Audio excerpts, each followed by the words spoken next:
오늘 함께 은혜 받을 하나님의 말씀은 성경 두 군데를 찾아서 봅니다. 먼저 히브리서 4장 12절 그리고 사도행전 19장 20절 말씀입니다. 우리 성경을 또 찾지 못하신 분, 우리 또 유튜브로 영상으로 예배하는 분들 자막을 이렇게 띄웠으니까 함께 믿음으로 합독합니다. 히브리서 4장 12절 먼저 읽습니다. 시작. 하나님의 말씀은 살아있고 활력이 있어 좌우의 날선 어떤 검보다도 예리하여 혼과 영과 및 관절과 골수를 찔러 쪼기까지 하며 또 마음의 생각과 뜻을 판단하나니. 이어서 사도행전 19장 20절 시작. 이와 같이 주의 말씀이 힘이 있어 흥망하여 세력을 얻으리라. 아멘. 오늘 5월 또 마지막 제 우리 주일을 이렇게 맞이하면서 오늘 함께 읽은 이 9절 본문 말씀을 중심으로 해서 말씀의 능력을 경험하라 하는 제목으로 말씀에 함께 은혜를 받고자 합니다. 우리가 살고 있는 이 세상은 힘있는 사람이 세상을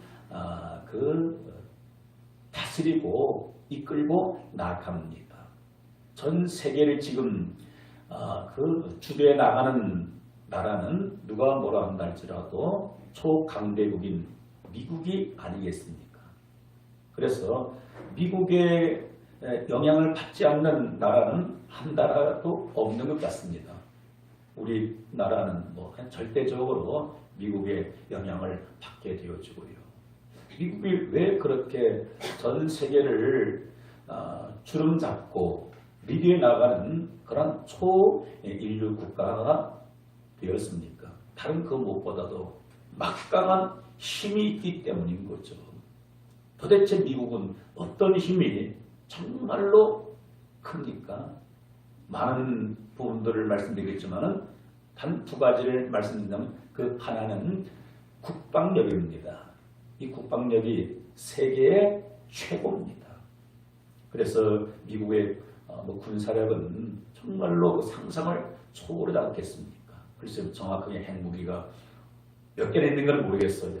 세계에서 제일 많은 핵무기를 보유한 나라가 미국이 아니겠습니까? 그래서 국방의 힘이 막강하기 때문에 세계를 주름잡고, 그리고 또 하나는 뭐였습니까? 경제력이에요. 그래서 미국 달러에 의해 가지고 전 세계 경제가 그렇게 오르락내리락 하고 있지 않겠습니까? 그래서 많은 나라들이 미국처럼 힘을 키우기 위해서 이렇게 국방에 힘을 쏟고 경제에 힘을 쏟죠. 그래서 우리나라도 이 경제를 보아서는 과거 60년대 그때는 뭐예요? 세계에 꼴찌에 가까울 정도로 그렇게 정말 힘없는 그런 나라였는데 지금 세계 경제에 한 10위권 안에 그렇게 지금 들어와 있지 않습니까? 반면 같은 한반도 땅에 있는 이 북한은 경제력은 우리 남한과는 비교할 수 없을 정도로 아주 약합니다. 그런데 이 북한은 이 국방력을 키우기 위해 가지고 핵무기 개발에 온 힘을 그렇게 가하고 있습니다. 왜? 핵무기의 힘이 대단하기 때문인 거죠. 그래서 핵무기의 그 힘을 가지고서 행여라도 어떤 강대국들의 그러한 위협으로부터 그 자기 나라를 보호하기 위함이 아니겠습니까? 그렇습니다. 이 세상은 어쩔 수 없이 힘 있는 사람이 힘 없는 사람을 지배하는 세상이고, 그 힘 있는 나라가 힘 없는 나라를 그렇게 다스리게 되어집니다. 지난 과거 우리나라가 일본의 36년 동안 그렇게 지배를 당하게 되었습니다. 종살이했습니다. 왜 그런 수치스러운 역사를 지니고 있습니까? 다른 것이 아니에요. 그때 우리나라는 너무 힘이 없는 초라한 나라였기 때문인 거죠. 그래서 꼼짝없이 30년 동안 나라를 빼앗기고 자유를 빼앗기고 종로로 타면서 살다가 그 당시에도 세계의 가장 그 강대한 미국이었던 미국의 힘으로 인해서 우리나라가 그나마 그렇게 자유를 되찾게 되어지고 잃었던 땅을 다시 회복할 수 있지 않았겠습니까? 그렇습니다. 우리가 살고 있는 이 땅은 힘이 있어야 살아남습니다. 그래서 우리는 힘을 키워야 합니다. 어떤 힘도 나름대로 능력이 있습니까? 돈의 힘도 아주 막강합니다. 돈의 힘. 그래서 많은 사람들이 그 돈의 능력을 알기 때문에 돈을 얻기 위해서 나름대로 정말로 애쓰고 수고하고 있지 않겠습니까? 돈에만 힘이 있는 것이 아니라 무엇에서 힘이 있습니까? 아는 것이 힘이라고 합니다. 그래서 지금 정보가 힘인 시대가 남보다 많은 정보를 가지고 있으면 남과의 경쟁에서 이길 수가 있는 거예요. 그래서 뭐 초등학교 때부터 중학교, 고등학교, 뭐 대학교 다니면서 많은 그렇게 지식을 습득하는 것은 무엇이겠습니까? 그 지식의 힘을 가지고서 세상을 승리할 수 있기 때문인 거죠. 지식만 힘 있는 것이 아니라 건강도 힘이 있습니다. 왜 그렇습니까? 사람이 지식이 있고 또 재물이 있어도 건강을 잃어버리면 아무것도 아니기 때문인 거죠. 그래서 많은 사람들이 또 건강에 힘을 얻기 위해서 열심히 운동도 하고 또 보약도 먹고 그렇게 하고 있지 않겠습니까? 뿐만 아니라 무엇에서 힘이 있습니까? 명예와 이 권력에도 힘이 막강합니다. 그러면은 우리 예수 그리스도를 믿는 저와 여러분들에게 있어서 가장 힘 있는 것은 무엇이겠는가를, 어떤 힘을 우리가 소유해야만이 이 세상을 승리할 수 있겠는가, 이 부분에 대해서 오늘 함께 말씀을 나누고자 합니다. 가장 힘 있는 것은 무엇이겠습니까? 우리 예수를 믿는 저와 여러분들에게, 하나님의 선택받은 우리 백성들에게 있어서 가장 막강한 힘은 다른 그 어떤 힘보다도 하나님의 말씀인 줄 확실히 믿습니다. 아멘. 말씀보다 더 큰 힘은 없는 것 같습니다. 그래서 오늘 우리가 읽었던 이 히브리서 4장 12절 말씀에 이렇게 분명하게 말씀하고 있는 거죠. 하나님의 말씀은 어떻다고요? 살아있고 활력이 있어. 활력이 있다는 것은 뭡니까? 죽은 것이 아니네요. 여러분, 그 살아있는 그 물고기를 뭐라 합니까? 활어. 그죠? 살아있는 물고기를 활어라고 합니다. 살아있는 힘이 뭡니까? 그것이 활력이에요. 무엇이 살아있는 힘 있는 것입니까? 하나님의 말씀이 그렇다는 것이죠. 그래서 마치 좌우위에 그 날선 예리한 어떤 칼보다도 더 날카롭고 예리하다는 거예요. 그래서 영과 혼과 및 관절과 골수를 찔러 쪼개기까지 하며 마음의 생각과 뜻을 판단하나니, 얼마나 하나님의 말씀이 힘이 있으면 사람의 혼과 영과 및 관절과 골수를 찔러 쪼개기까지 하며 마음과 생각을 그렇게 판단한다고 말씀해주고 있습니다. 그렇습니다. 이어서 우리가 살펴볼 말씀은 같은 이 히브리서 4장 12절 KJV 흥정역 성경에는 이렇게 번역을 하고 있더라고요. 하나님의 말씀은 살아있고 권능이 있으며 양날 달린 어떤 검보다도 예리하여 혼과 영과 및 관절과 골수를 찔러 둘로 나누기까지 하고 또 마음의 생각과 의도를 분별하는 분이시니. 제가 이렇게 흥정역 성경 구절을 하나 띄운 것은 다른 것보다도, 다른 부분은 우리가 지금 가지고 있는 개역 개정 성경과 거의 같아요. 그런데 제 뒷부분에 보니까 이 부분이 제 마음에 와닿더라고요. 마음의 생각과 의도를 따라합시다. 분별하는 분이 있으니. 이게 의아한 거예요. 아니, 말씀이 의도를 분별하는 분이 있으니. 그러면 하나님의 말씀이 뭐라는 거예요? 말씀에다 무엇을 붙였습니까? 사람에게만 붙일 수 있는 인격적인 요소, 분이라는 겁니다. 의도를 분별하는 분이 있으니. 여러분 그렇습니다. 일반 문서, 그거는 뭐예요? 말 그대로 사문서입니다. 죽은 글이에요. 그런데 하나님의 말씀은 살아있기 때문에 그 말씀은 뭐예요? 인격이거든요. 그래서 우리가 잘 아는 요한복음 1장 1절 이하의 태초의 말씀이 뭡니까? 계시니라. 계신다고 할 때 인격에만 붙이는 거잖아요. 집에 부모님이 계십니다. 학교에 선생님이 계십니다.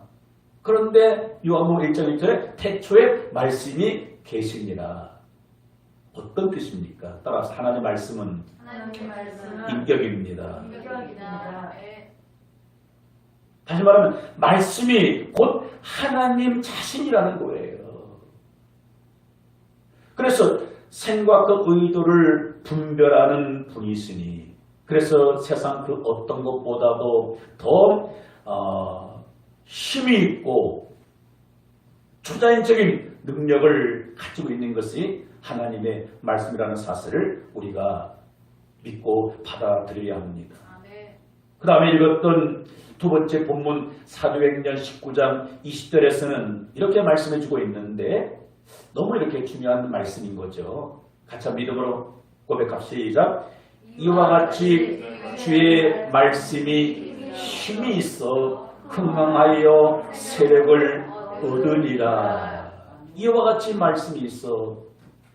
초대교회 성도들, 사도들이 다니는 곳마다 무엇을 전했습니까? 복음의 말씀, 하나님의 말씀을 그렇게 전했어요. 그런데 사도들이 전하는 하나님 말씀이 무엇이라는 겁니까? 전하는 그 말씀이 힘이 있어서 흥하여 세력을 얻으리라 하고 말씀해주고 있습니다. 무엇이 사도행전을 쓰게 만들었습니까? 두 가지인 거예요. 하나는 성령의 역사고, 그리고 그 다음 뭐예요? 말씀의 힘 때문인 겁니다. 그럼 성령은 무엇을 통해서 일하십니까? 성령은 말씀을 통해서 일하십니다. 그래서 말씀과 성령을 서로 떼놓고 분리해서 말할 수가 없습니다. 그런 측면에서 말씀 충만은 성령 충만이요. 성령 충만은 곧 말씀 충만이라는 겁니다. 예컨대 말씀은 충만한데 성령이 안 충만해. 이건 말이 안 맞는 거예요. 성령은 충만해, 말씀이 안 충만해. 말이 안 맞는 거예요. 같은 뜻인 겁니다. 왜? 말씀이 선포될 때 성령이 함께 역사하시기 때문인 거예요. 그래서 오늘도 그 힘 있는 말씀이 내게서 역사하게 되면은 모든 것들이 흥황케 되어지고 세력, 힘을 얻게 되는 것입니다.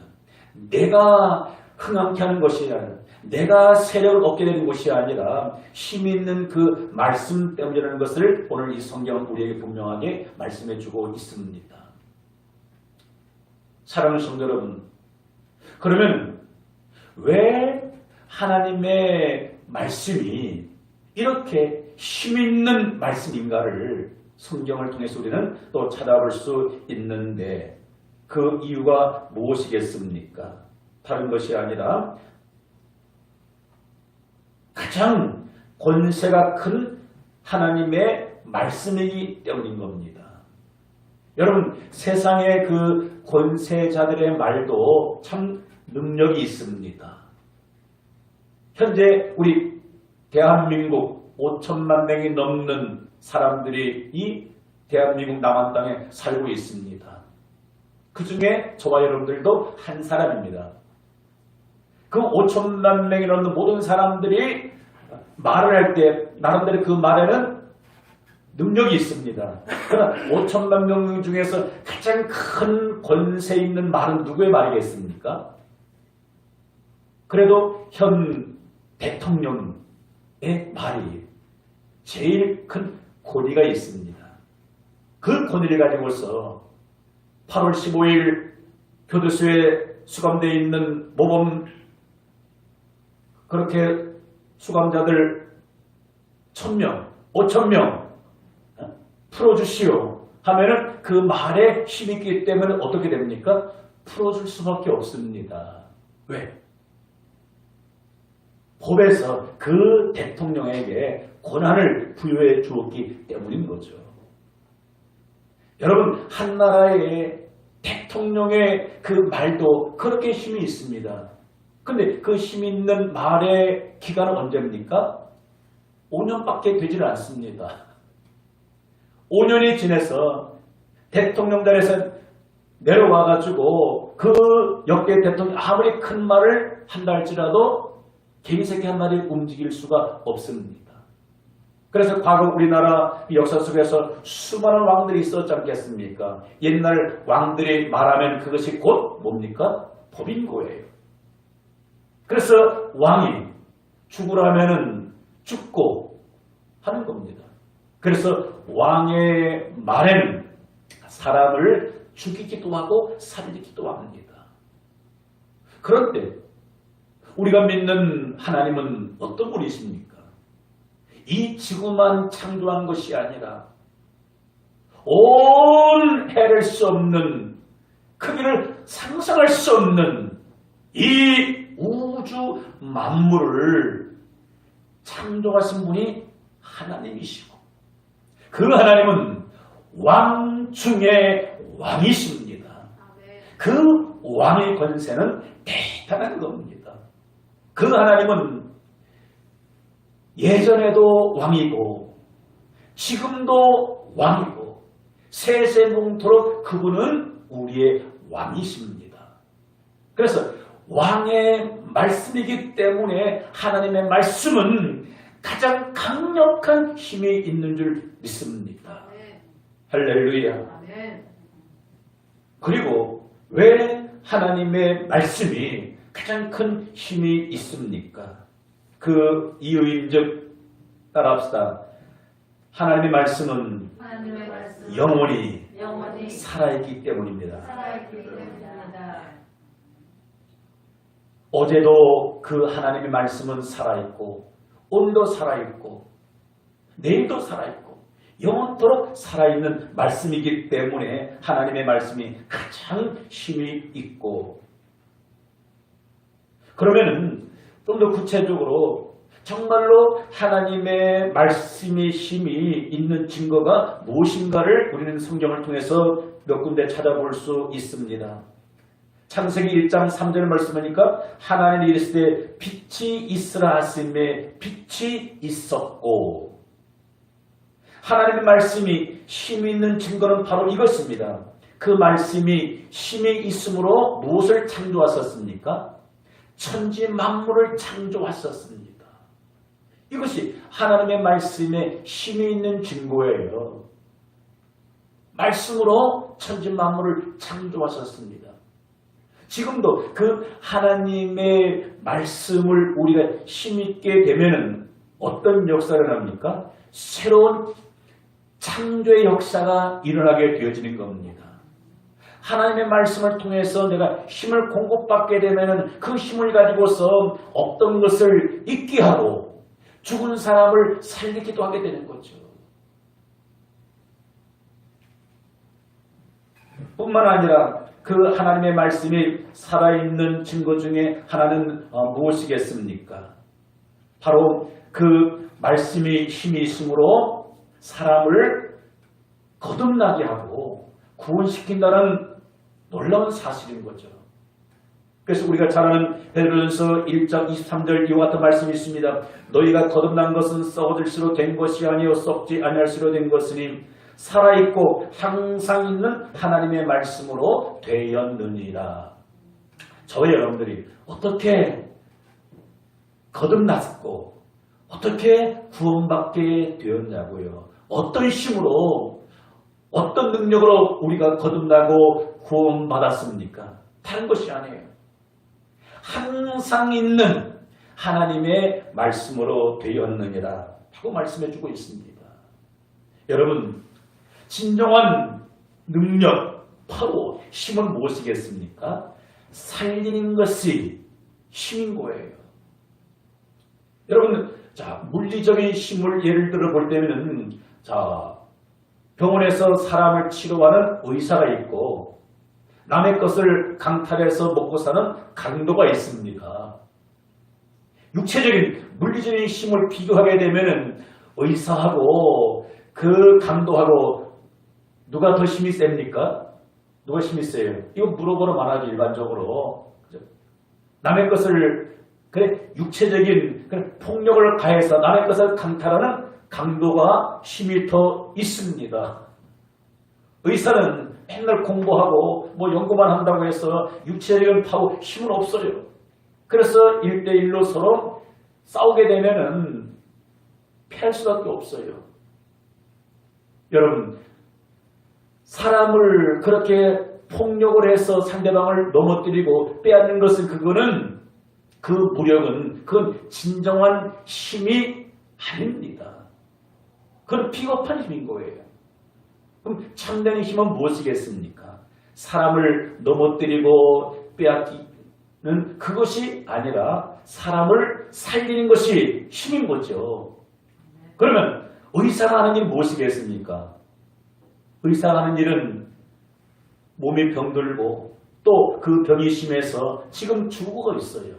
근데 자신의 의식을 가지고서 그 죽어가는 사람에게 또 약을 그렇게 처방해서 먹이고 또 아픈 환부를 그렇게 수술해서 살리게 된다면 죽을 사람이 어떻게 됩니까? 살아나게 됩니다. 이런 의미에서 강도와 의사 둘 중에 누가 더 힘 있는 자입니까? 죽이는 것은 힘이 아닌 거예요. 살리는 것이 능력이고 힘이 있는 겁니다. 그런데 의사의 의술로 병든 환자는 살릴 수 있고 건강을 회복시킬 수가 있습니다. 그런데 어떤 힘으로도 사람의 영혼을 건질 수가 없고 구원시킬 수 없다는 사실인 겁니다. 어떤 힘만이 우리를 살립니까? 우리를 죄악에서 건지십니까? 하나님의 말씀을 통해서.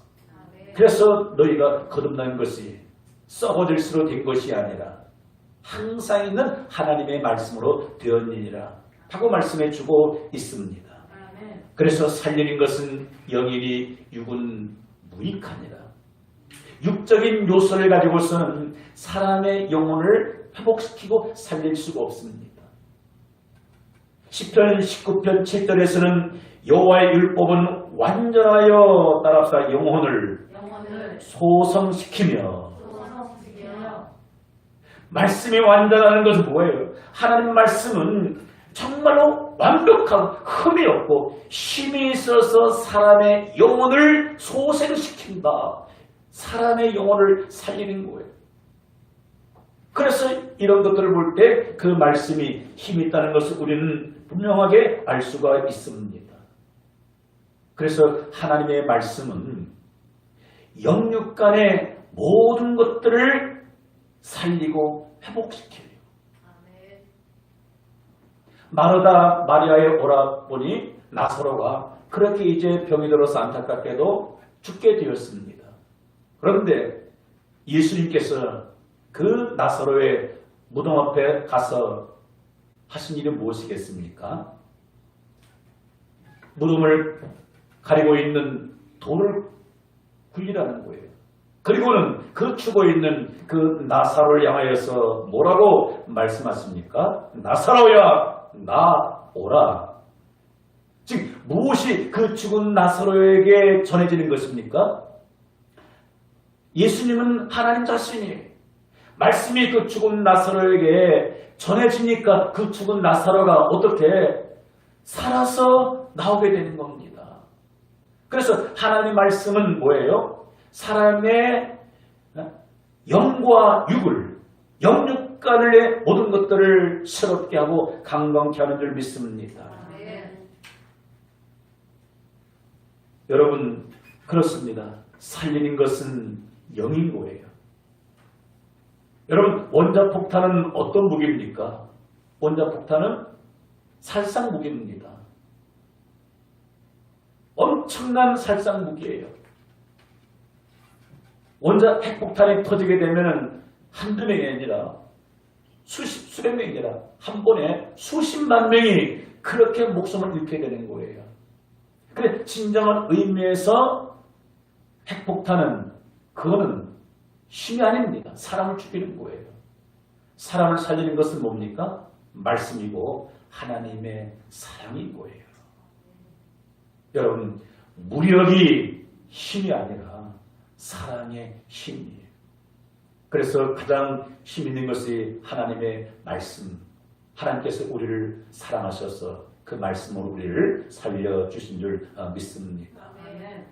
그리고 또한 그 말씀이 힘이 있는 증거는 무엇이겠습니까? 그 하나님 말씀이 힘이 있으므로 모든 사람을 위경에서 환난에서 건져내십니다. 시편 107편 19절 이와 같은 말씀이 있습니다. 이에 그들이 그들의 고통 때문에 여호와께 부르짖으며 그가 그들의 고통에서 그들을 구원하시되 그가 그의 말씀을 보내어 그들을 고치시고 위험한 지경에서 건지시는 도다. 아멘. 무엇이 우리를 환난과 위경에서 어려움 가운데서 우리를 건져내신다고요? 말씀을 보내서. 말씀을 보내면 그 말씀이 뭐예요? 생명력이 있고 살아있는 말씀이기 때문에 그 말씀이 그 사람을 유경에서 건져내시고 힘을 공급해 주는 거예요. 오늘 저와 여러분들이 어떤 시간입니까? 하나님의 말씀을 우리가 듣게 됨으로 말미암아 그 말씀이 우리를 환난에서 우리를 건져주십니다. 유경에서 우리를 건져주신다는 이 사실을 우리는 기억해야 합니다. 그리고 또 한 가지 그 하나님의 말씀이 힘이 있는 증거는 무엇이겠습니까? 따라합시다. 하나님의 말씀이 사람을 온전케 합니다. 왜 온전케 할 수 있습니까? 그 힘이 있기 때문입니다. 우리가 잘 알고 있는 그 디모데후서 3장 16절을 우리 한번 같이 읽어볼까요? 시작. 모든 성경은 하나님의 감동으로 된 것으로 교훈과 책망과 바르게 함과 의로 교육하기에 유익하니 17절 이는 하나님의 사랑으로 온전하게 하며 모든 선한 일을 행할 능력을 갖추게 하려 함이라. 아멘. 여러분 사람이 다른 것으로는 바뀌지가 않아요. 다른 것으로는 사람을 변화시킬 수 없어요. 가장 힘든 게 뭐겠습니까? 힘든 일은 뭐 한두 가지겠습니까? 많은 가장 힘든 게 뭐예요? 여러분들 다 경험하고 고백하는 겁니다. 사람을 바꾸고 변화시키는 거 정말로 어렵다라고 다들 이야기합니다. 가장 힘든 게 뭐겠습니까? 내가 나를 바꾸고 싶은데 좀 새로운 사람으로 변화되고 싶은데 그러한 열망이 모든 사람에게 있습니다. 여러분들 자신들을 바라볼 때 나는 정말로 부족함이 없어. 완벽해. 난 더 이상 변화될 요소가 없어. 그런 분 있습니까? 단 한 분도 없는 거. 저도 저 자신을 바라볼 때마다 좀 더 이런 면이 저런 면이 어떤 인격적으로 여러 가지 약한 부분들이 좀 온전하게 바꿔지고 변화되고 싶은 간절히 원하고 있지만은 참 힘들고 어려워요.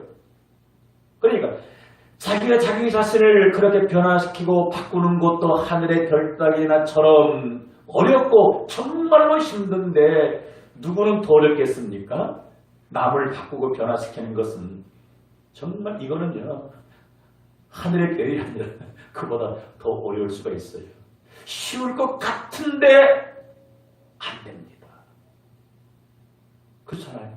예컨대 내 배에서 난 내 자신 좀 더 내가 원하는 사람으로 바꾸고 변화시키고 싶잖아요.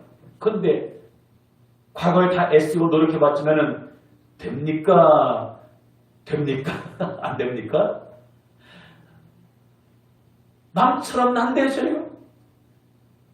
쉽게 될 줄 알았는데 고쳐지지 않는 것 때문에 변화되지 않는 것 때문에 뭐예요? 속이 상하고 몸이 병들고 마음도 병들게 되는 겁니다.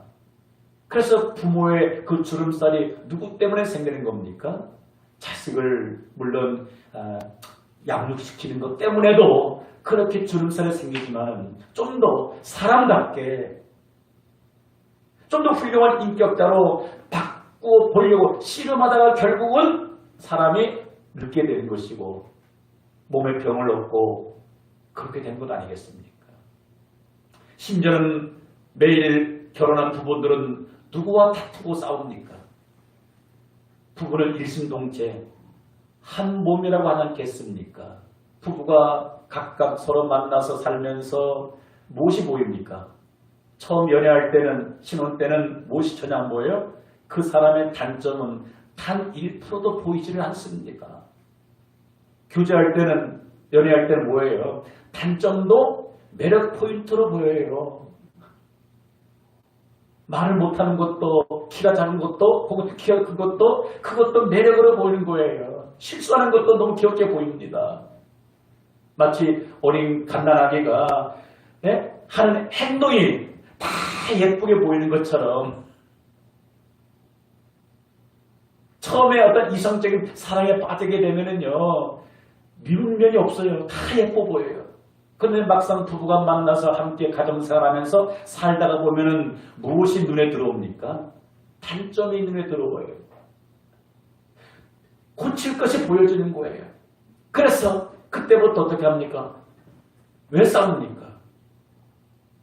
내 마음에 안 드는 그 면을 한번 고쳐보기 위해서, 바꿔보기 위해서, 내가 바라고 원하는 이상형의 아내로 만들어보기 위해서, 바꾸기 위해서 그때부터 서로 씨름하는 거예요. 내가 꿈꾸고 원하는 그 이상의 남편을 만들어보기 위해서 애쓰고 수고하고 하는 것이 아니겠습니까? 그런데 그러면 그럴수록 서로 부딪히면 부딪힐수록 그 남편이 그 아내가 내가 원하는 분량까지 변화되고 바꿔집니까? 그렇게 변화되었다는 감정을 아직 들어본 적이 없습니다. 그러면 그럴수록 더 상처만 깊어지는 거예요. 어느 일반 대중 가수가 불렀던 그 가시나무 새라는 그러한 노래가 있습니다. 서로 부대끼며 울어대고 하는 그 가사가 복음성은 아니지만 참 의미가 있더라고요. 서로 부대껴요. 서로 찌르는 거예요. 왜 찌르는 겁니까? 나름대로는 이렇게 하면은 좀 바꾸어지겠지. 변화되겠지. 그런데 서로 상처만 주게 되는 겁니다. 사랑하는 성도 여러분, 사람은 사람을 온전케 할 수 없습니다. 왜? 사람의 말 가지고는 되질 않아요. 무엇으로 사람을 온전하게 바꾸고 변화시킬 수 있습니까? 오늘 이 힘이 있는 하나님의 말씀이 이렇게 말씀합니다. 모든 성경은 하나님의 감동으로 된 것으로 교훈과 책망과 바르게 함과 의로 교육하기에 따라서 유익하니. 무엇으로 사람을 바르게 할 수가 있고 바르게 교육할 수 있다는 것입니까? 힘이 있는 막강한 권세 있는 하나님의 말씀이 그렇게 할 수 있다는 거예요. 그래서 이는 하나님의 사람으로 온전하게 하며, 무엇이 사람을 온전하게 만듭니까? 하나님의 말씀이. 왜? 그 말씀이 힘이 있기 때문에, 활력 있는 말씀이기 때문에 양날선 어떤 칼보다도 더 예리하기 때문에 그 말씀이 부딪히게 되면 뭐예요?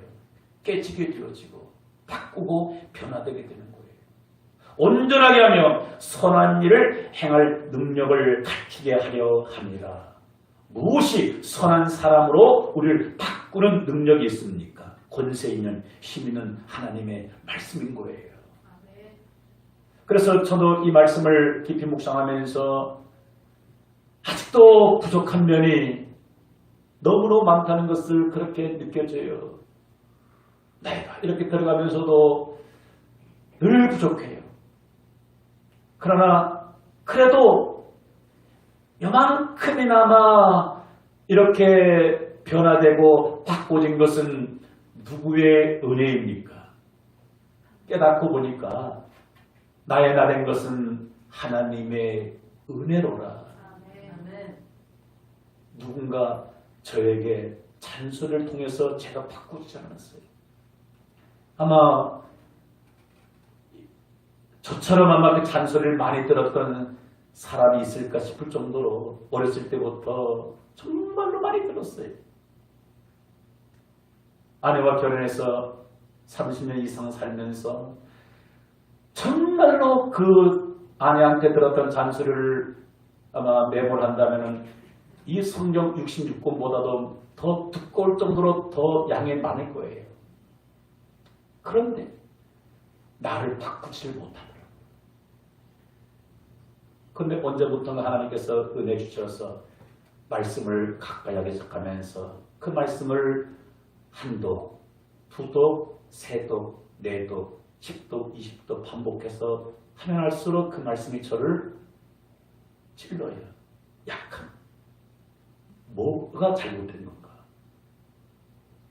그러면 그럴수록 그 말씀이 저를 점점 하나님의 사랑으로 바꿔가는 것을 뼈저리게 느끼고 고백하게 됩니다. 그래서 더 하나님의 사랑으로 온전하기 위해서 더 하나님의 말씀을 더 가까이 되겠다 하는 그런 마음을 가지고서 오늘 말씀과 씨름하고 있게 됩니다. 여러분 세상에서 불의한 행동으로 말미암아 수많은 사람들이 전국에 있는 수많은 교도소에 그렇게 수감 생활을 하고 있습니다. 교도소에 갇힌 그 수감자들, 교도관들이 하나님 무엇이겠습니까? 수많은 교육 프로그램이 있습니다. 좋다고는 외부 강사들을 그렇게 초청해가지고 그들이 얼마나 많은 그렇게 교육을 시킵니까? 글쎄 제가 수감생활 안 해봐서 어떤 교육을 구체적으로 받는지는 잘 모르겠습니다. 그러나 아마 일반 학교 못지않게 수많은 그러한 그 교훈, 가르침이 있을 거예요. 근데 그러한 교육이 교도소에서 짧게는 1년, 3년, 혹은 10년, 20년 그렇게 받았다고 그 사람이 출소할 때 새 사람으로 바꿔지는 경우가 있습니까? 오히려 아이러니는 뭐겠습니까? 별을 달면 달수록 사람이 더 점점 악해지게 된다는 거예요. 이게 아이러니예요. 여러분 사람이 많이 배운다고 가랑끈이 길다고 그 사람이 온전한 사람으로 바꿔지냐고요. 유학을 다녀왔다고 해서 박사학위를 그렇게 몇 개 가졌다고 해서 훌륭한 인격자로 인품으로 그렇게 바꿔지냐고요. 아닌 거 우리가 알잖아요. 대부분 정치하는 분들 일반 사람들을 보면 많이 배우셨어요. 그래 많이 배웠다고 정말 많은 사람이 흠모할 만한 그러한 인격, 인품을 가지고 사냐고요? 오히려 아닌 면들이 더 많지 않겠습니까? 오히려 더 강경하게 다른 사람을 이용하기도 하고 다른 사람을 등쳐서 그렇게 어려움을 당하는 일들도 있지 않겠습니까? 그렇다고 우리가 세상 교육을 받지 말라. 그럴 수는 없는 거예요. 당연히 우리 자녀들 유치원에 보내서 교육을 받아야 되는 것이고 초등학교에 보내서 중학교, 고등학교, 대학교에 보내서 정말 좋은 교육을 받아야 되는 거예요. 그런데 그것만 가지고서는 역부족이라는 것을 우리는 뼈저리게 느낍니다. 지식은 넣어줄 수 있습니다. 교양은 쌓게 해줄 수 있습니다. 세상을 살아가는 그런 능력은 그들에게 공급해 줄 수가 있는 거예요. 그런데 온전한 사람으로 바꿔주지는 못한다는 거예요. 왜? 세상 학문에는, 세상 지식에는 무엇이 없기 때문에 사람을 바꾸는, 살리는 힘이 없기 때문인 거예요.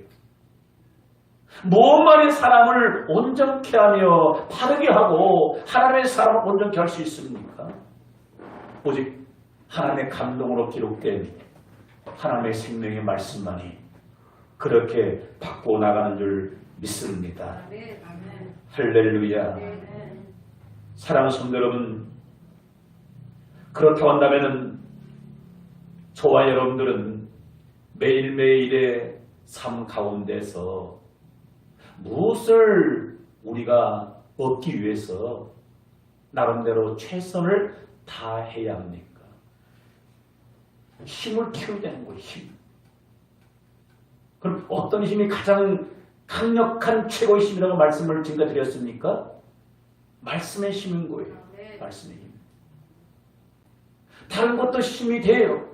지식도 힘이 되기도 하고 돈도 힘이 되기도 하고 권력도 힘이 되기도 하고. 그러나 그 돈의 힘이, 육체의 건강의 힘이, 지식의 힘이, 명예와 권력의 힘이 영원히 나를 책임져 주지를 못하게 된다는 겁니다. 내가 지금 고치지 못할 그 중병으로 지금 사형 선고를 받았는데 내 재산을 절반을 갖다 병원에 준들 그 재력이, 그 돈의 힘이 내 생명을 살리냐고요? 그러면은 재벌가들은 다 장수 100세 이상 다 할 수 있는 거잖아요. 그러나 그 목숨을 잃을 뻔한 그 문제 앞에서도 돈의 힘이 무력하다는 거예요. 과거에 내가 애써서 얻었던 그 권력의 힘이 나를 영원히 책임져 주냐고요. 그렇지 못하는 것 알잖아요. 결국은 권력의 힘은 다 떠나게 되어지는 겁니다.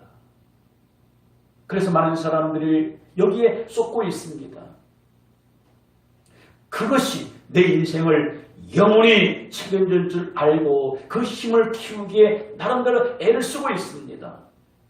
근데 마지막 한순간 결국은 그것이 나를 어찌할 수가 없다는 사실인 거예요. 그래서 나를 영원히 책임져 줄 수 있는 것은 나의 영원한 힘은 오직 단 한 가지 유일한 하나님의 말씀밖에 없다는 사실입니다. 만약에 내가 가지고 있는 힘, 내가 열심히 수고해서 얻은 그 힘이 나의 배경인지라 그것 때문에 하나님을 만나고 하나님의 힘을 공급받는 데 있어가지고 걸림돌이 된다고 한다면은 그 힘은 내게 있어가지고 뭐겠습니까?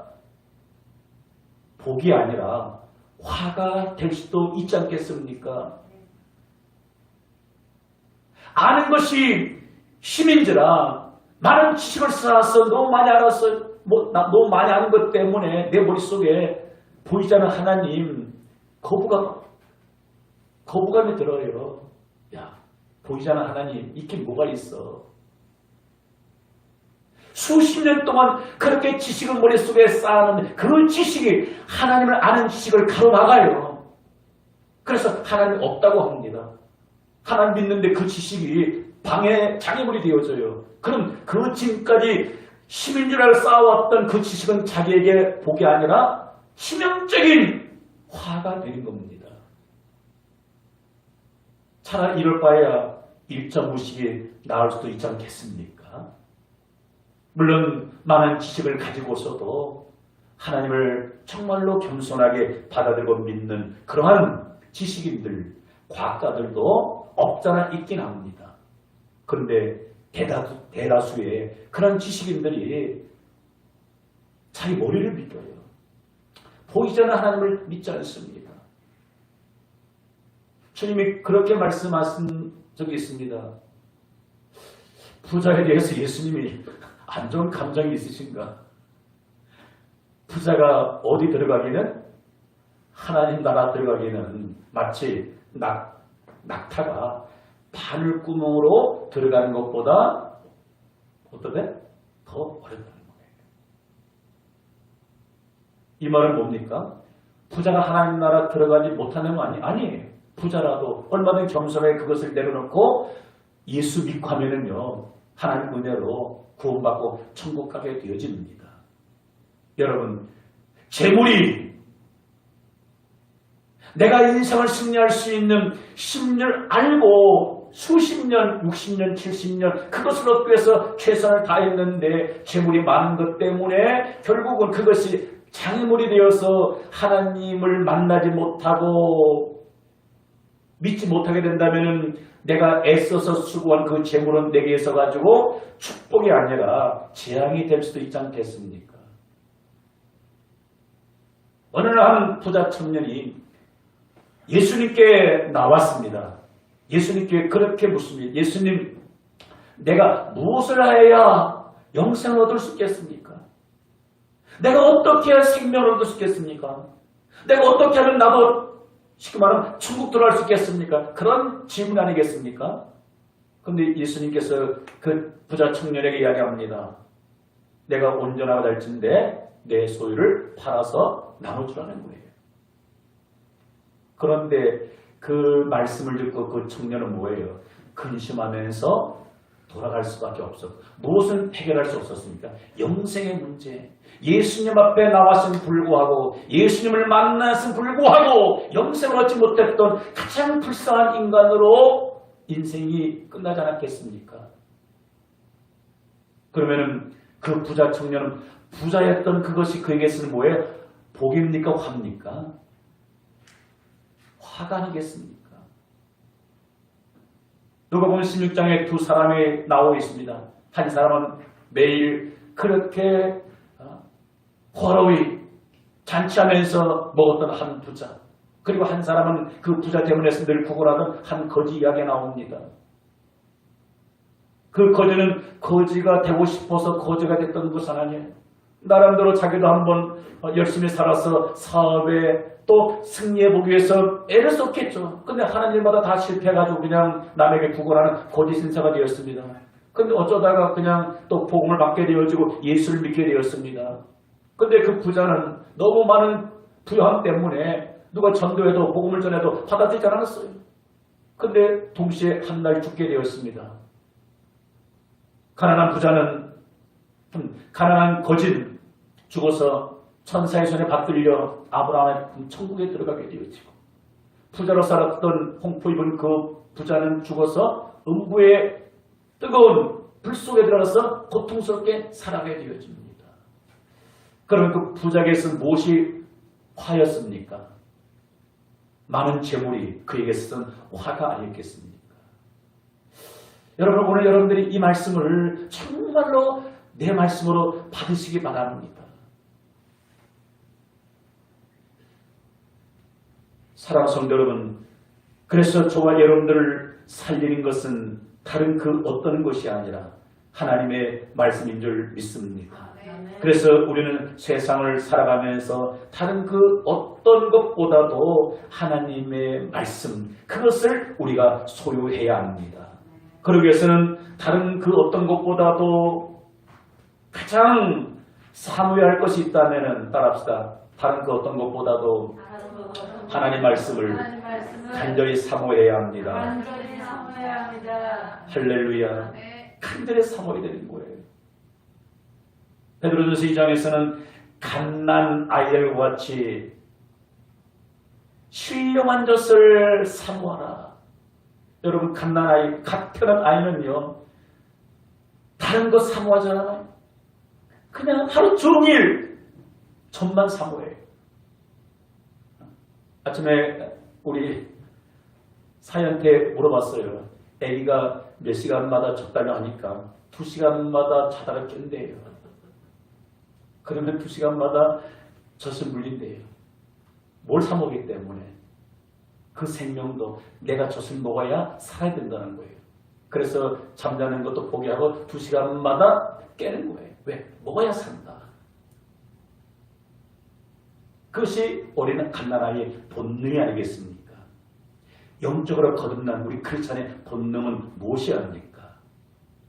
매 순간순간 하나님의 말씀, 영적인 저신 말씀을 사모하는 거예요. 자다가도 눈 뜨면은 하나님 말씀 듣고 보고 이해하고 들으십시오. 어제 토요일 이렇게 주일 앞두고 제가 한 11시 전에 눈을 이렇게 붙였는데 새벽 1시 반에 웬 초인종이 울려요. 그래서 왜 갑작스럽게 초인종 빌소가 엄청 유난하게 크게 울리더라고요. 한밤중 그렇거든요. 밖에 나가보니 거실 나가보니까 우리 아들이 배가 고파서 피자 한 판을 시킨 거예요. 그래서 지 혼자 다 먹기는 부담이 돼서 그래서 한쪽 먹고 나니까 그 잠이 달아난 거예요. 그래서 일부러 잠을 청할 필요가 없고 뭘 하지?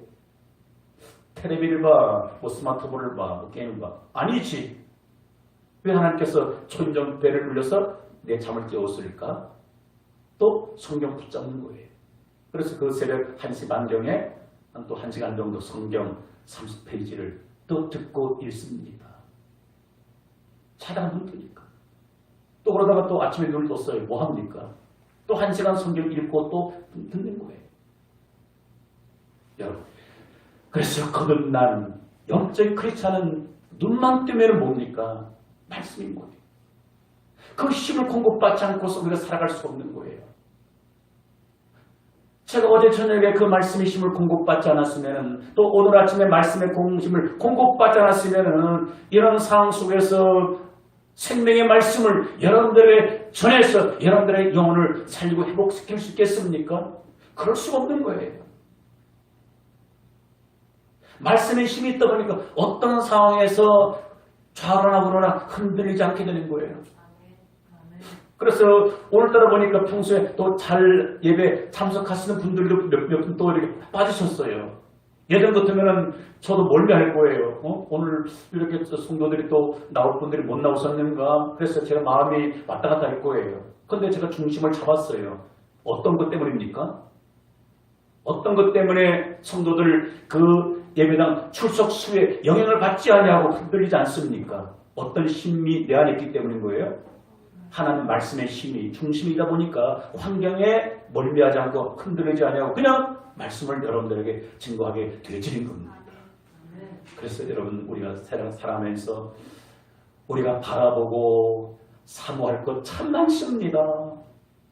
그 중에서 가장 사모해야 할 것은 나에게 힘이 되는 영적인 하나님의 신령한 말씀인 줄 믿습니다. 할렐루야. 그래서 시편 41절에서도 목마른 사슴이 신의 물을 찾기에 갈급함같이 내 영혼이 주를 찾기에 갈급하나이다. 우리는 지난 한 주간 무엇을 찾기에 그렇게 갈급했습니까? 일주일 살아가면서 무엇을 얻으려고 그렇게 동문서들 뛰어왔습니까? 그래 뛰어서 얻은 그것이 나에게 힘이 되었냐고요. 지나면은 없어지잖아요.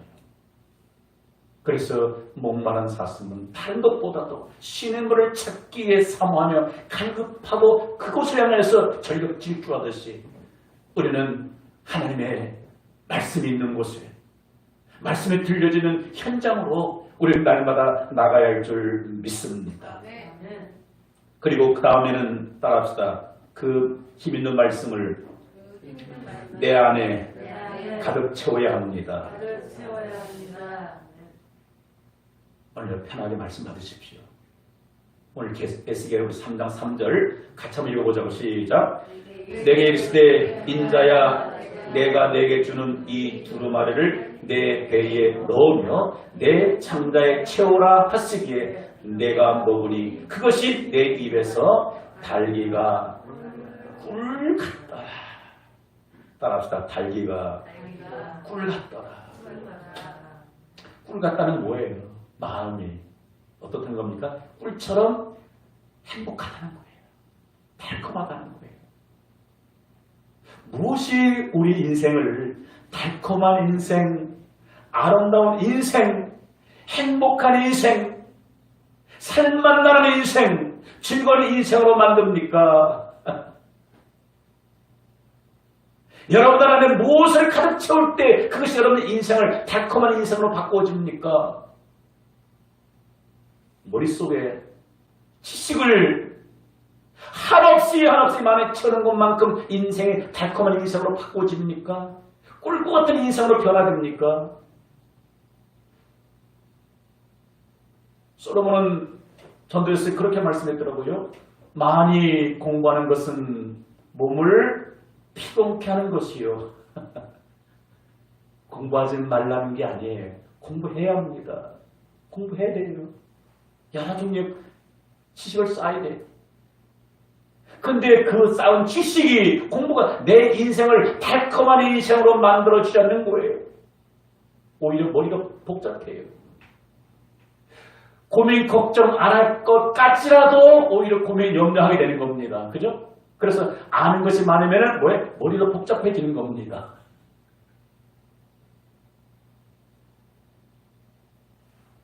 많은 사람은 주머니에다가 더 많은 돈을 넣습니다.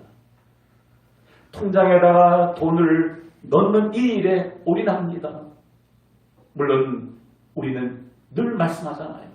육체를 입고 있기 때문에 돈이 있어야 집을 사서 살 수가 있고 음식을 먹을 수가 있고 옷을 입을 수가 있고 자녀를 교육시킬 수가 있습니다. 그런데 그 돈이 내 인생을 달콤한 행복한 인생으로 보장해 준다는 법이 없다는 겁니다. 무엇을 내 안에 채우라는 거예요? 인자야 내가 내게 주는 이 두루마리는 뭡니까? 하나님의 말씀이 기록되어 있는 두루마리. 지금은 이렇게 성경, 종이에 하나님의 말씀이 기록되어 있지만은 옛날에는 이런 종이가 없었잖아요. 파피루스, 양피. 그런 데다가 말씀이 기록된 거잖아요.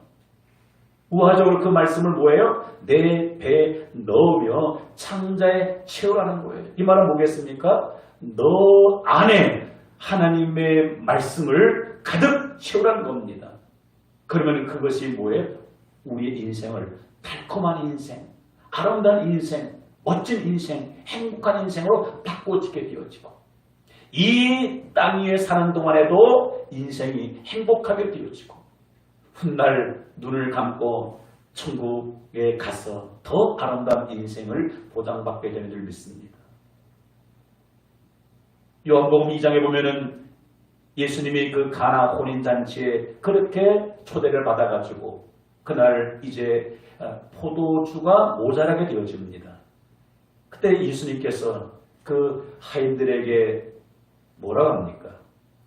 돌 항아리 6이 놓여 있는데 돌 항아리 6에다 물을 9가지 채우라. 맹물이에요. 물을 9가지 채우고 그리고 연회장에게 떠다 주었을 때 맹물이 어떻게 되었습니까? 하나님 맹물이 가장 맛있는 포도주로 변화가 되어진 것처럼 여러분 때로는 물이 무엇을 의미합니까? 물은 하나님의 또 말씀으로도 그렇게 예를 들 수가 있는 거죠. 물과 같은 하나님의 말씀을 내 안에 가득 채우고 되면은 어느 한순간 그것이 뭐예요? 포도주로 변화가 되어지듯이 어느 한순간 하나님 말씀이 나의 인생을 가장 아름다운 인생으로 바꿔주는 줄 믿습니다. 할렐루야. 그리고 마지막으로 내가 사모하여 내 안에 가득 채운 그 하나님의 말씀 따라서 성령의 감동하심을 따라 순종할 때에 역사가 일어나게 됩니다. 이 부분 너무 참 중요한 부분인데 여러분 예수를 믿는 성도들 중에서도 두 종류가 있어요. 하나는 하나님의 말씀이 정말로 능력 있는 말씀이구나 실제로 몸으로 체험하고 경험한 성도가 있어요. 근데 또한 신앙생활을 오래 하면서도 교회를 오래 다니면서도 하나님의 말씀이 힘이 있는 것을 단 한 번도 경험하지 못하고 신앙사는 사람이 있습니다. 하나님의 말씀이 힘이 있는 것을 경험하지 못하고 체험하지 못하고 하는 그런 신앙생활은 어떻습니까? 너무 몸이 건조합니다. 교회 다니는 게 신앙생활이 뭐예요? 재미가 없어요. 재미가 없어. 그런데 하나님 말씀이 힘이 있는 것을 살아있네. 능력이 있네. 그것을 몸으로 겪은 사람, 체험하고 경험한 사람 뭡니까? 신앙생활이 신바람나는 거예요. 신바람나는 거예요. 그럼 실제로 여러분들이 하나님의 말씀이 능력이 있는가, 살아있는 말씀이 아닌가는 누구의 몫입니까? 오늘 그거는 내가 감당해야 할 몫인 겁니다. 어떻게 그 말씀이 살아있는 말씀인가, 움직이는 힘 있는 말씀인가를 내가 알 수 있습니까? 그것은 뭐예요? 내 안에 채운 눈을 통해서, 귀를 통해서, 묵상을 통해서 채운 그 말씀 성령께서 감동하십니다. 기억나게 하십니다. 그때마다 그 말씀을 어떻게 내 삶으로 나타내 보이는 거예요. 성령께서 말씀하실 때 그 말씀을 순종해 보는 겁니다. 근데 순종해 보니까 뭐예요? 역사가 일어나요. 그러면서 이 말씀이 살아있네. 살아있네. 고백하고 남에게 간증하게 되는 겁니다.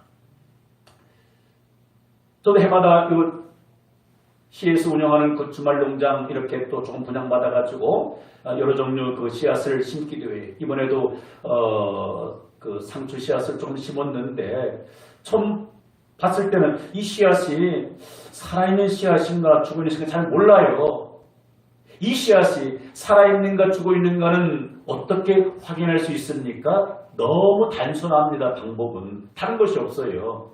봄이 되면은 뭐예요? 흙에다가 뿌려요. 그리고 얇게 흙으로 덮어줍니다. 그리고 적당한 온도, 습도가 공급되면은 시간이 지나면서 어떻게 됩니까? 싹이 터요. 잎이 자라요. 그러면서 내가 심었던 이 씨앗이 살아있는 씨앗이구나 라는 것을 알게 되는 거예요. 여러분, 죽은 씨앗은 아무리 봄이 돼서 기온이 오르고 비가 와도 싹이 터요, 안 터요? 안 틉니다. 여러분, 하나님의 말씀은 씨앗 같습니다. 그래서 너희가 거듭는 것은 썩어질 씨로 된 것이 아니니 썩지 아니할 씨, 썩지 않는 살아있는 하나님 말씀으로 되었느니라. 그래서 이 말씀의 씨가 살아있는가 죽었는가는 어떻게 체험할 수 있습니까? 내가 순종해 보는 거예요. 심어보는 겁니다. 그 말씀에 내가 한번 순종해 보는 거예요. 쉬운 예로 성경에 기도하라는 하나님의 말씀이 수도 없이 기록되어 있습니다. 예수님께서도 기도에 대해서 복음서에 수도 없이 말씀해 줬잖아요. 구하는 자마다 얻을 것이고 찾는 이가 찾을 것이고 두드리 열리리라. 자, 기도하라는 것이 누구의 말씀이에요? 살아있는 하나님의 말씀인 거예요. 그런데 기도하라는 그 말씀이 살아있는가 죽어 있는가를 어떻게 할 수 있습니까? 머릿속에만 기도해야 되는데 체험이 안 되는 겁니다. 기도라는 말씀을 내가 안에 채웠습니다. 성령의 감동하심으로 기도해야지. 감동이 있어서 내가 어떤 문제가 있을 때 기도했어요. 부르짖어 기도했어요. 전심으로 기도했어요. 그런데 보니까 기도한 대로 응답이 되었어요. 그거 보면서 뭐예요? 기도하는 말씀이 사회의 말씀이네. 그걸 체험한 사람은 매일매일 무엇에 힘쓰게 됩니까? 또 기도에 힘쓰게 되어져요. 문제가 있을 때 또 기도에 힘쓰게 되어지는 겁니다. 근데 기도가 살아있는 말씀을 체험하지 못한 사람은 얼마든지 기도만 하면 응답이 되어지는데 거기에서 염려, 근심, 걱정만 하고 앉아있게 되는 겁니다. 여러분, 기도하라는 말씀이 살아있는 말씀이고 만민에게 복음을 증거하라, 전도하라는 메시지가 하나님의 살아있는 말씀이고요. 그 메시지가 살아있는 것 중은 어떻겠습니까? 밖에 나가 전도해보면 합니다. 저는 이 부분이 정말로 뼈저리 느껴요. 매일 만나는 사람들에게, 아이들에게 이 복음을 전하라, 하나님의 말씀이, 그 말씀을 전하보니까 아이들이 살아나요. 누구 믿니? 예수 믿는데 언제까지, 죽을 때까지 믿겠대요.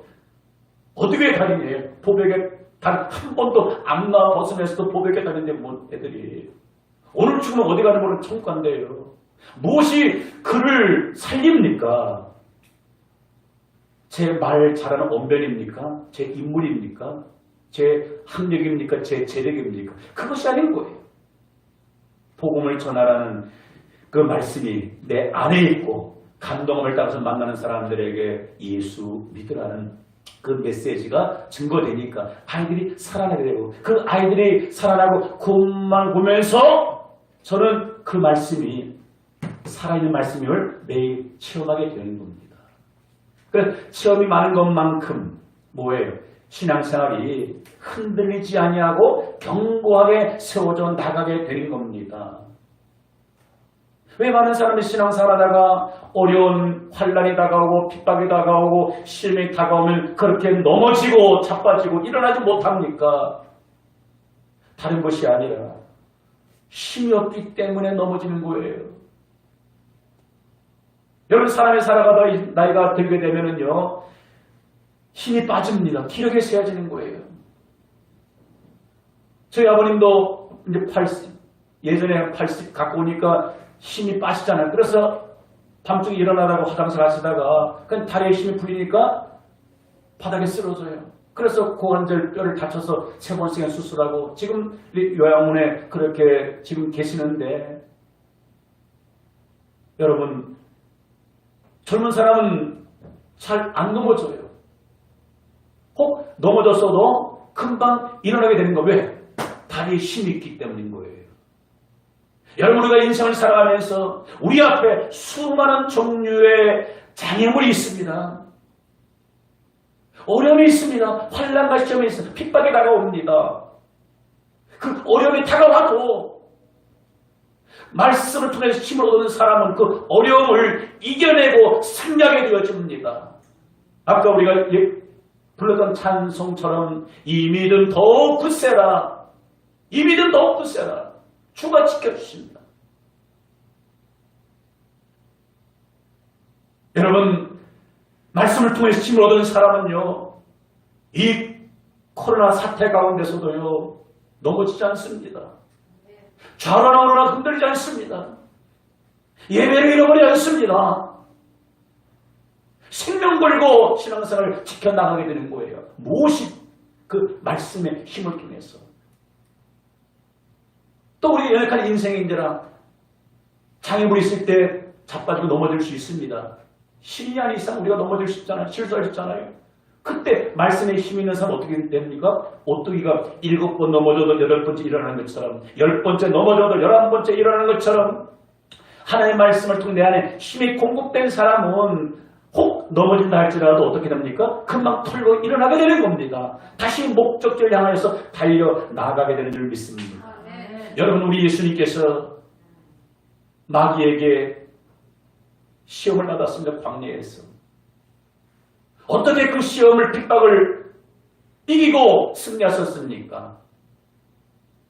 기록되었을 때 하나님의 말씀의 힘을 가지고서 마귀의 공격을 물리치고 공생의 사역 승리하시고 십자가에 죽으시고 부활하신 줄 믿습니다. 할렐루야. 오늘 우리에게 주신 말씀 우리 마음에 우리 새기면서 우리 함께 기도하는 시간을 갖고자 합니다. 여러분들은 인생에 있어서 어떤 힘을 얻기 위해서 여기까지 달려오셨습니까? 하나님을 알지 못하는 일반 사람들 이야 모르니까 이 영적인 어마어마한 말씀 파워를 모르니까 그냥 지식의 힘, 돈의 힘, 명예의 힘, 권력의 힘만 얻기 위해서 그렇게 집중하고 달려나갑니다. 근데 그 힘이 내 인생을 영원히 책임져 주지를 못한다는 거예요. 천국까지 인도해 줄 수 없다는 거예요. 내가 환난 나갈 때 나를 건져줄 수 없다는 겁니다. 무엇만이 우리에게 있어서 오늘도 내일도 힘이 됩니까? 영원히 살아있는 그 하나님 말씀만이 우리를 책임져 주시고 인도해 줄 줄 믿습니다. 그래서 매일매일의 삶 가운데서 그 말씀을 내 안에 채우고 성령의 감동하심이 있을 때 그 말씀을 한번 내가 순종해 보면은 과연 말씀은 살아있구나 하면서 더더욱 말씀 의지하여 인생을 승리한 인생으로 살게 될 줄 믿습니다. 오늘 우리 주신 말씀 우리 마음에 새기면서 우리 합심해서 우리 한 마음으로 기도하겠습니다. 하나님 우리 아버지 홀로